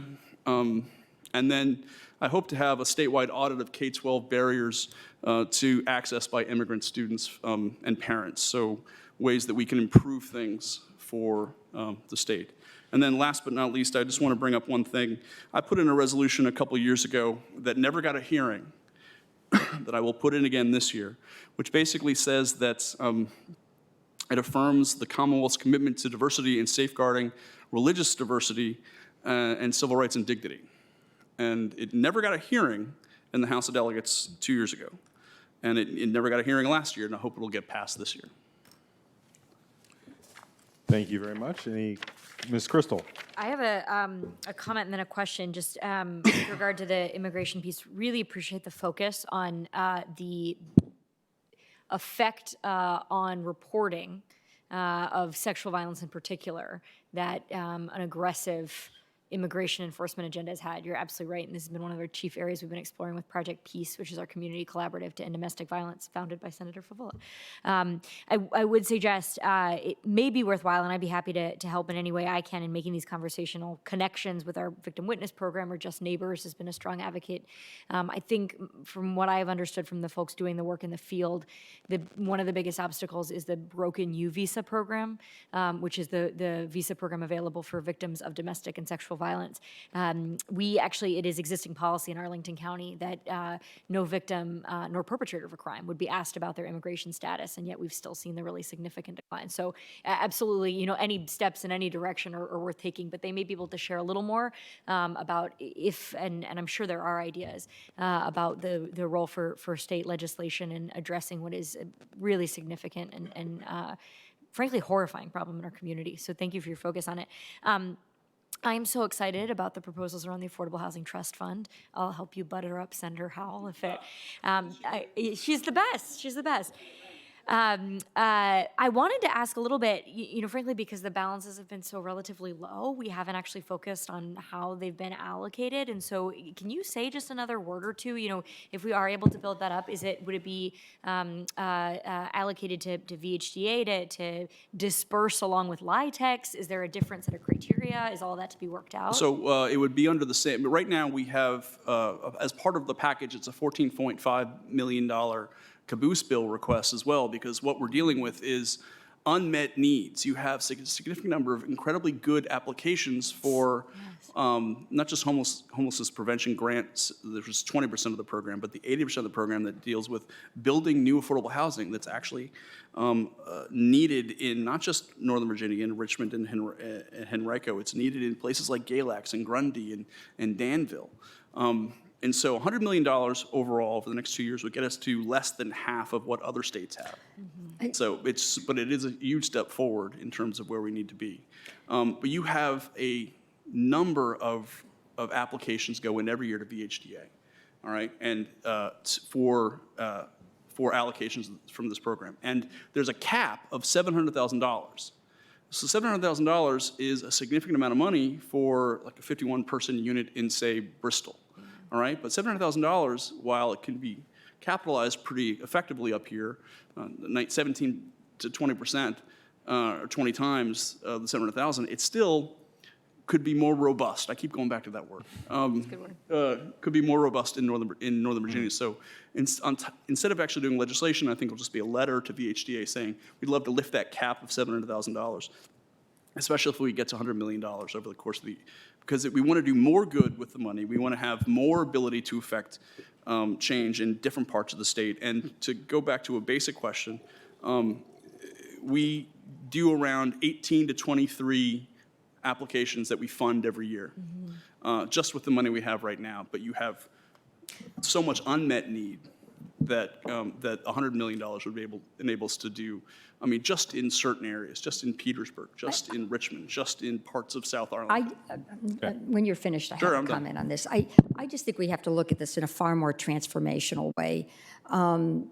The lack of affordable housing and the inability for us to really meet the demand, not just for those at the lower income levels, but our workforce housing, is significant. This is, in my mind, it's a corollary to where we were on the transportation funding a few years ago. And I'm talking to business groups, and I'm talking to interest groups, and I'm talking to my colleagues. At some point, and I want it sooner rather than later, we need to come together and find a dedicated source of revenue that is raised in Northern Virginia, probably collected by the state, and then dispersed back to Northern Virginia for housing. Now, there are all kinds of things we can look at, whether it's grantor's tax or recordation tax or TOT, or I'm not naming a tax right now, but we need to find a dedicated source of revenue so we as a region have some baseline that you can expect the state to at least have available for the NOVA jurisdictions, and you can better plan, you can better leverage, and because we're not always going to be able to have robust fund. We've never had robust funding in the state Affordable Housing Trust Fund, never, ever. So if I may, I would just We suggest. we barely had it. I think it would we be- just got. 18 million is all we have right Yeah, we just got it, what, 2 So years ago? we've been, for example, saying that Arlington had generally been in the habit of allocating more to our trust fund out of our operating budget each year than was the entire balance. So I appreciate it. I guess you're getting a little bit of some signals of caution for me. I think we could talk a little bit further about this. Yeah, I this think we this should is have a not lar- a today, diff- this is larger not a conversation today. About the regional Yeah, needs. this is not a today meeting, but I'm just, my request to you is that in your capacity as regional leaders, that you talk about this in a way that you can maybe get lots of friends and even the business community and the, your travel and tourism industry, everybody. Yeah. Get everybody together, come up with a plan that we can adopt and make sure, in my view, I think you've got to have some dedicated revenue in there. Maybe you can come up with a more comprehensive plan than just dedicated source of revenue. Maybe you can give us guidance on how you'd like the money dispersed. But you got to focus on it, and you've got to come in big. We need big ideas. We need something that's really going to help us. This is not a Band-Aid time. Right. This is time And for just respectively, transformational we stuff. also really need state help, not It- raising more from. that's why the $100 million is. We'll take this under One last thing. advisement as a But- great challenge to come up with workable solutions. You want If I just, just know that a priority for us will be to ensure that our efforts as leaders in both rhetoric and dollars here don't get diminished to allow others to achieve benefit at that expense. So, Right. but we'll have a larger conversation. Right. if I might, though, some may have gotten the impression from things that were said that I'm opposed to affordable housing. Actually, 35 years ago, way before I was in the Senate, I was very active in Fairfax County on affordable housing issues. My concern is a dedicated stream on the state general fund. That's not what Barbara's talking about at all. But I do not support dedicated streams of funding for specific purposes. And let me give you an example. Why in the last 2 weeks, I've gotten requests that we dedicate monies for staffing standards in nursing homes. Great thing. We need to have those, but not with a dedicated funding stream. Not with our And current pot of money. right, yeah. Similarly, I've gotten some on mental health issues. I'd love to dedicate money to that, but you know, it will never end if we start down Yeah, that. believe me, we things- and things understand. are a I little just bit- do want I to make know, sure that we one last recognize thing. it on time. We still have two officials who have One not last had thing, a just chance to to be speak. very clear about this, the dynamic is very different with the majority in both the House and the Senate. And so the push for a dedicated source of revenue in the past was predicated on the fact that Republicans were in charge on the House side. And the other thing I would just bring up is that we're right now at 60-70% of AMI, or like we need to have more like the 30-40% AMI. And so that's something that's got to be part of the whole conversation as well. Great, thank you. All right, Delegate Sullivan. Thank you, Mr. Chairman. I'm happy to be brief, or briefer. Easy lift. I'll be active this session in areas that won't surprise any of you, things I've been doing for years, but hopefully this time with a little more success. First thing I want to do, though, is rather than talk about my agenda, is point out to you that one of the things we're trying to do with our newfound majority is talk a little bit more about our agenda as a caucus, as a group of Democrats in the House and, of course, the Senate. So I hope you all noticed that we rolled out, our caucus got together and we rolled out sort of our earliest bills, HB 1, 2, and 3, the first resolution, which we meant to be a signal to the world of a number of things. A, of course, our priorities, and B, that we're already off and working well together sort of as a team, less important as to who sponsors a particular bill, but that the caucus is sponsoring an agenda. So HB 1 dovetails nicely with your priorities. HB 1 is early voting, not early, no excuse absence, just early voting. No criteria, 45 days before the election. HB 2 is a gun safety bill. That's background checks. Universal background checks, which, I think it's fair to say a vast majority of Virginians support. HB 3 is an anti-discrimination housing bill, which we thought was important to put our marker down, that's in our top 3 bills. And then HJ, it's an HR, you're right. HR 1 is the first resolution we're putting in.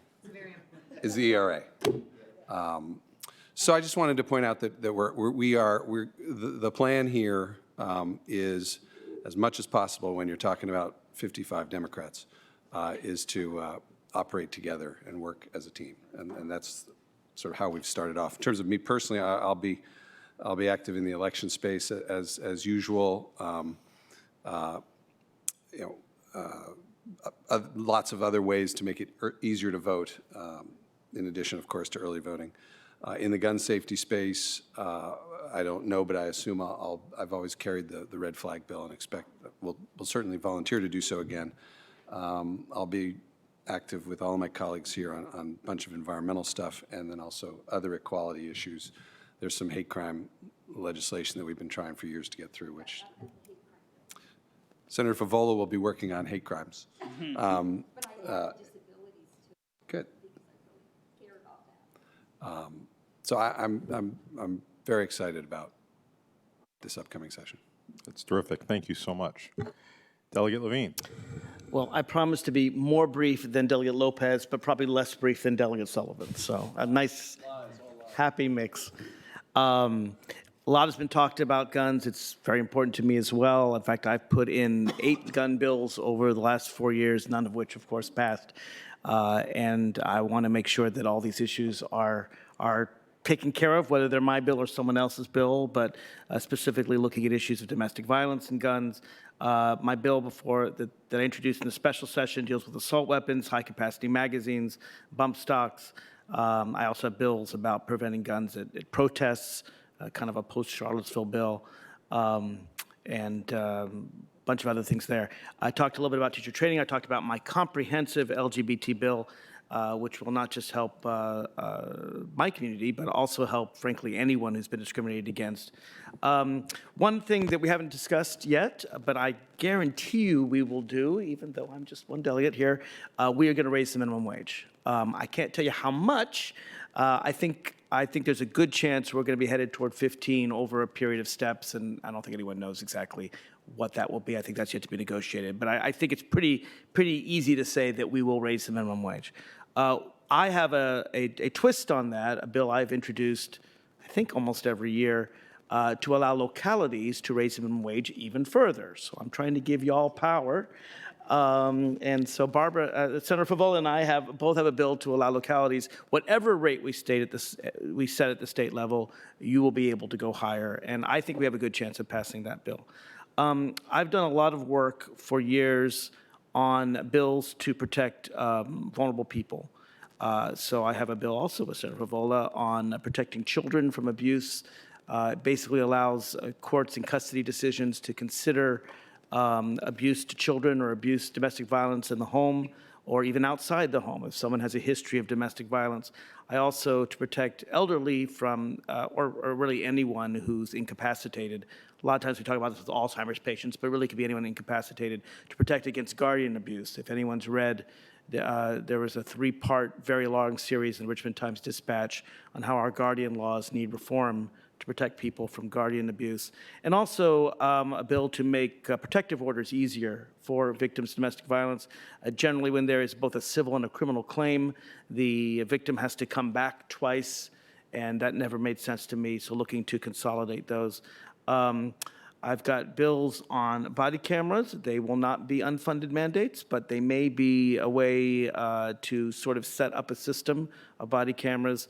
And I don't know if it'll happen this year, but it's my ultimate goal to have a 1-to-1 match where localities are matched by the states. So we do that half and half. But that's probably a little bit down the road. In terms of criminal justice reform, I have my marijuana decriminalization bill. I suspect I'll be arm wrestling several of my colleagues for that, and it doesn't really matter who does it. The point is that I think we have a very good chance of decriminalizing marijuana. I'm on record as supporting legalization, regulation. I don't know if that'll happen this year, but we're going to go a major step forward, and also to expunge any crime committed that is no longer a crime. So if you committed a felony by stealing $300 worth of something, that may have been a felony when you did it. It's not a felony now. And it seems to me that that should be a very easy way to expunge something that is no longer a crime. Marijuana would be one of those examples. Transparency has always been one of my focuses. I am the chair of the House Transparency Caucus. And I can proudly announce, and I've actually talked with the Speaker Designee about this, that we are going to start filming subcommittees, finally, something I've been trying to do for 4 years. We probably won't get them all done this year, but they'll certainly all be done by next year, and we're going to start some of them this year. In healthcare, with regard to transparency, looking at surprise billing, other of my colleagues are looking at that too. Also looking at pharmacy benefit managers and some of the costs to lower the costs of drugs. I have my paid family medical leave bill. Other of my colleagues have that too. I think I'm the first to introduce it. Doesn't matter. I really like to see paid family medical leave in the Commonwealth. Okay, so we'll work together on that. Got a lot of, I have some predatory lending bills. Again, these are bills, I feel like I've been putting forward progressive bills for 4 years, and they've been building up behind the dam, and the water's getting larger and larger, and now the dam has burst. And so there's all these wonderful bills. I just have to really redo what I've already put in before. I have, and I'm going to probably arm wrestle both Delegate Lopez and Delegate Sullivan for the removing race from marriage bill. I'm on record as wanting to get rid of that first, but we'll talk about it. I have a lot of election-related bills, not only to make it easier to vote, but to fix some of the problems in the recount system. One of mine is sort of the Shelley Simons memory bill. She's actually going to be our delegate now, but she, I think, was really mistreated when they found a vote in the wash after she'd already won. A bill to prevent that kind of play, and actually a bill that I don't know where it will go, but I myself personally would not like to see ties decided by drawing out of a bowl. I think we should just have a special election and let the two highest duke it out, and I'll be presenting that bill. And finally, I've taken a bit of heat, but I'm ready to take more on the issue of gerrymandering. I have two bills that I think are both preferable to the constitutional amendment, which basically lets the Virginia Supreme Court draw all our lines, because it's very easy to stymie the committee under the constitutional amendment. It just takes 2 delegates to kill the whole thing. Kirk Cox and Todd Gilbert could just end the committee, and the Virginia Supreme Court would draw all our boundaries. My two bills, one is proportional voting. This is the one I prefer, actually. Lets computers actually look and draw fair districts based on the elective processes, so that the lines match the polity of Virginia based on past elections. I'd look at the past statewide elections and give us with a little bit of range to fix crazy shaped districts. That's my preferred bill, but I have a second bill that I'll also introduce to give another alternative that basically takes the exact same thing as the constitutional amendment, but removes the Virginia Supreme Court and says, let the commission do its work. If they don't come up with an answer, then it'll come back to the General Assembly and we'll do it the way it's been done in Virginia for 200 years. That, I don't know which bill my colleagues will like better, but I fervently argue that both of them are better than the proposed constitutional amendment. And in fact, in a plug, I am debating Brian Cannon of One Virginia 2021 on Wednesday, December 11th at the Arlington Committee of 100. All are invited. I promise you it will not be a very quiet, timid debate. Thank you for your time. Thank you very much, Delegate Levine. Couple questions on that. Mr. DeFerranti, if you'll allow me to just throw out a couple, and hopefully I don't stomp on step on your toes. So on the body-worn cameras, it's an investment that Arlington County is likely to make in the near term. So I would just encourage you, if you develop your legislation, to make that match retroactive to anyone who does it. Not just to That's fair. encourage and incent future behavior, but to better support those jurisdictions who step forward. And I should be fair about this. The body cameras bill that I've been pushing in the past really sets up minimum standards. It says you have to have a public hearing. You have to have standards. You can't just put them in the bill. It's really not a funding bill, which I think is a longer term project. So I just want to be fair about that. We'll exceed your standards, I'm sure. I'm sure you will. Exactly. Yeah, exactly. Right. And in terms of the minimum wage, and I'll just say this because, we've had a conversation among our colleagues. It's something that we're all interested in for reasons that we could get into at length.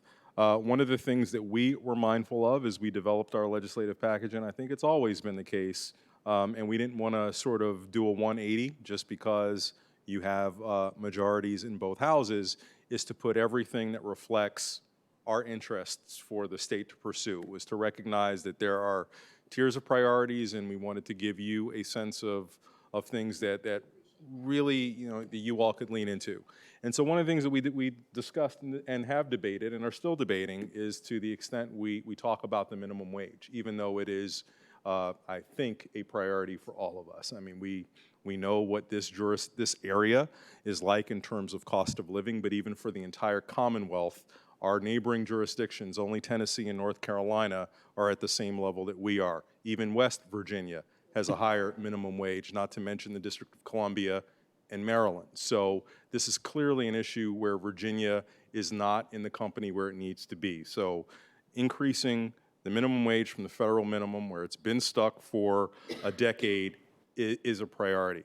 I'm curious about the local living wage piece that you're talking about, and to the extent that you have thought about it and are free to talk about it, I would love to hear how you address the economic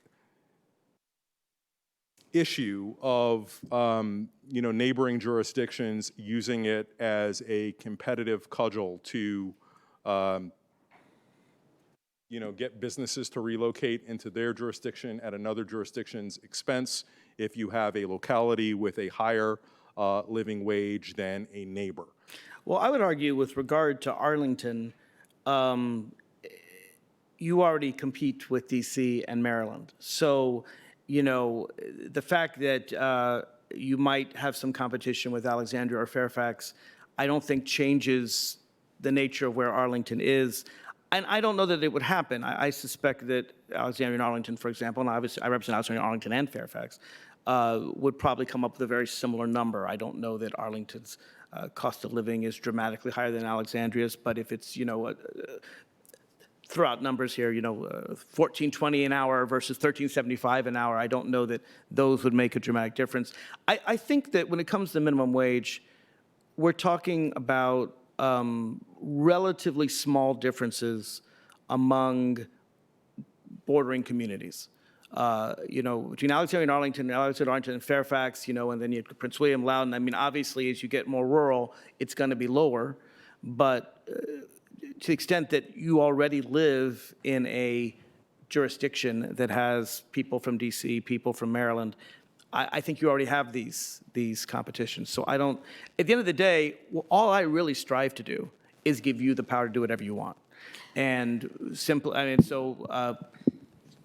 you don't have to do anything, but basically, all of you work on regional matters. All of you serve on matters with Alexandria, with Fairfax, and I see no problem with all of you discussing. Maybe you'd want a regional wage. That would be up to you.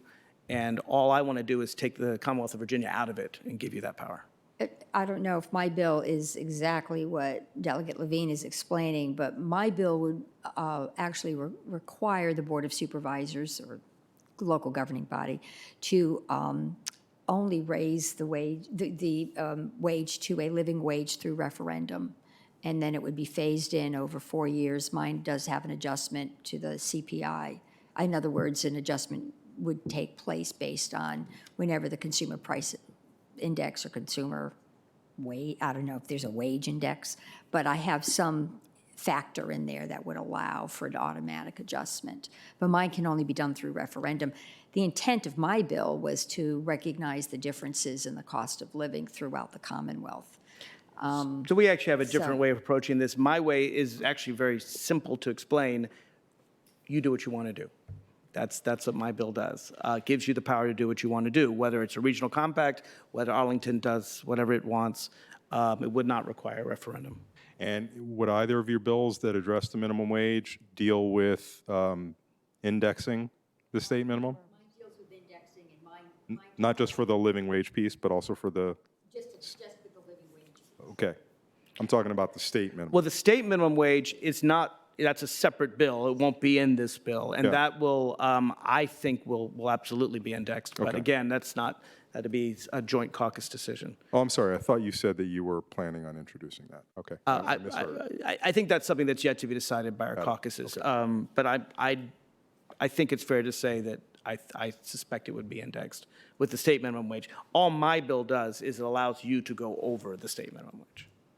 Okay, thank you. Mr. DeFerranti. So, Mr. Chair, you asked a fairly nuanced question that I hadn't been worried about. I'd been thinking back to the days of sort of a false consensus, I thought, where the minimum wage led to job losses. And I don't think anyone at that table is about that. I would just ask that as you finish your deliberations, very mindful, I think, of Martinsville and the travels that you described a couple years ago. I think there's a solid argument that 15 is different based on different regions, but let's not forget to raise the state at least some, due respect to our surrounding jurisdictions, and love the outline of the big four that you mentioned, Delegate Sullivan, but really in the local option, in the regional, in the economic theory, let's not forget at the end of the day to power through on a vote to at least go from where we are to something that's somewhat more reasonable, to a floor. Yeah. I'd be very surprised if the state minimum wage is not increased at the end of session. Okay, thank you. Ms. Garvey? No. Oh, sorry, Mr. Gutschall.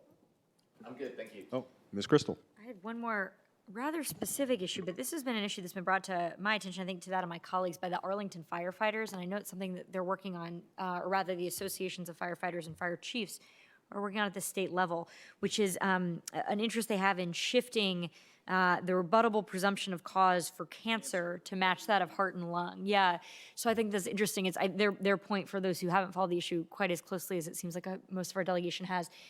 The idea is that, you know, what research is now telling us about the health impacts of fighting fires is it's not just the exposure, it's not just smoke inhalation and lung disease, it's also exposure to burning carcinogens. So I think there are probably a lot of details to be resolved about how that benefit would be administered, but I wondered if there were any insights you all could share with us. I know JLARC was working on a study that we were potentially going to be seeing soon. Is there any discussion within committees about this issue or prospects for? Yeah, so I've actually had a bill that touches on this in terms of flame retardants and the fact that you had these mandates back in the 70s that certain children's clothing and upholstery had to have certain flame retardants in it that actually were fairly carcinogenic. And so you have other states that have sort of reversed those requirements, and I'm simply asking that in terms of product safety and the health and safety of our firefighters, that we actually do the exact same thing. Okay. And so I've had that bill in for a couple of years now. It's always been like one vote away from getting out of committee, but I think this year it'll have a much better chance. With regard to the overall rebuttable presumption issue, I think you'll see the study has already come out, I think. I think it already came out, and so I think you'll see legislation along those lines. I'm just curious, in the past, when I was a county board member, I used to be very distressed because as new diseases were added, I believe the language always read that the local governments would be responsible for covering the insurance costs. Is that still the case? Well, this is a little bit why I'm asking, right? Because I think there's, and the Virginia Municipal League has been working very closely in a working group along with the representatives of the fire chiefs and the firefighters. I think we're trying to figure out, that's sort of what I meant, the mechanics, right, of this. Who covers it? Is it the Workers' Compensation Commission? Is it done through VRS? Who is covered and so forth? So I was sort of interested to try to get the lay of the land. Of course, but whether it's the passage is whether the change to the standard would fully be absorbed by the states, or could it be done through a payee like VRS? I think these are sort of the questions. I was hoping to get some insight, but it sounds like maybe there's not anything urgently pending. I know it's supposed to come out early December was last I'd heard. So, okay. All right, so something we'll follow closely, but I think you nailed it, right? There are two competing tensions. One is looking for help with the cost sharing, but also making sure we're doing right by the folks who are fighting fire. I was just going to say, there was very persuasive testimony in finance last year, and overwhelmingly, the committee, even before the election, wanted to make that a rebuttal. Committee did. So it's your committee. We should be following Senator Howell to sort of see what specifics may be coming out. Yeah. And my only advice is I would look at the structure of the current statute and how the current diseases are covered, because that will set the framework for adding the cancer. We're not going to come up with a new funding model for the cancer. So to answer your questions in the detail that you just asked, I would go back and read the current law. Proposed, yeah, absolutely. Because I think, because I think Dick that's Sassler- going to drive the model for the coverage of the new. Just to answer your question, Dick Sassler has introduced SB 9 to change the presumption under workers' comp, SB 9.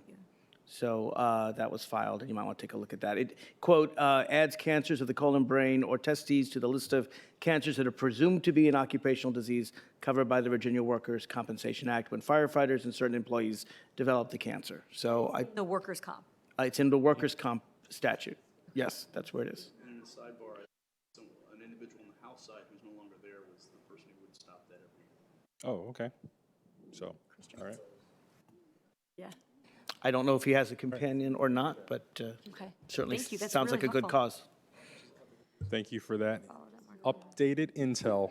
Very, very helpful. I have one other bill I should have mentioned. Sure, Senator Favola. If I survive the negotiating process to even get the bill drafted, the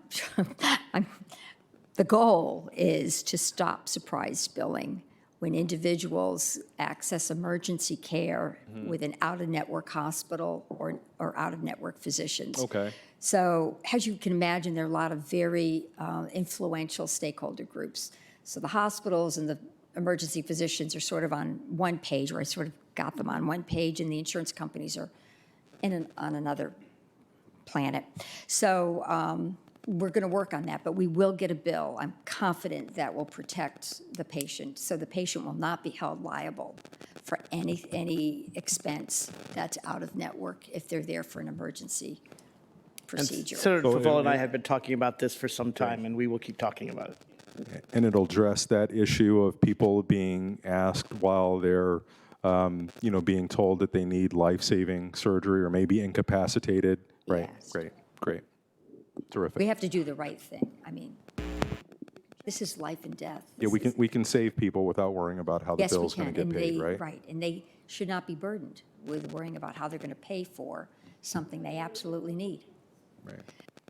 Yeah, but this is emergency. They happen to be out of network, so they're not going to be responsible for anything other than what their insurance plan would cover if it were in network. And I've got everybody agreeing to that. Everybody has agreed to that provision. So now it's just who They're fighting pays. with each other over who actually pays for it. Yeah. The paradigmatic example And I will is. spare you the detail of all the options, gets ugly. but I could tutor you for a couple of hours if you were interested.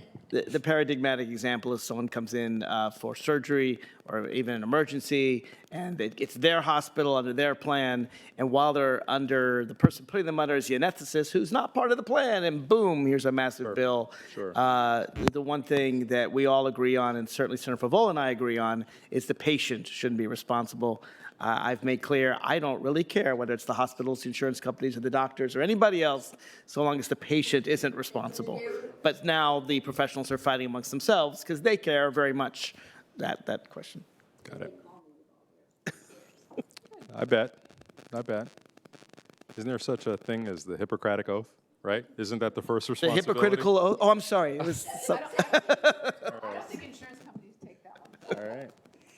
Okay, so is there anything else for the good of our order this afternoon? This has been a robust conversation, which very much is befitting your new majority status, where you have all of these ideas that you're looking to get done, which we Well, anything we can do to be helpful and supportive, we stand at the ready. We wish that you go forth and prosper and do all of those wonderful things that you need to do after the first of the year. This is an important, we didn't even talk much about the budget. This is a budget year for you all, so it's an important long session. So we hope wish you good health and and all of those good things. Anything else, colleagues? We wish you love and prosperity. Thank you. You can help us with those things, all of them. So, okay, with that, we stand adjourned. Thank you.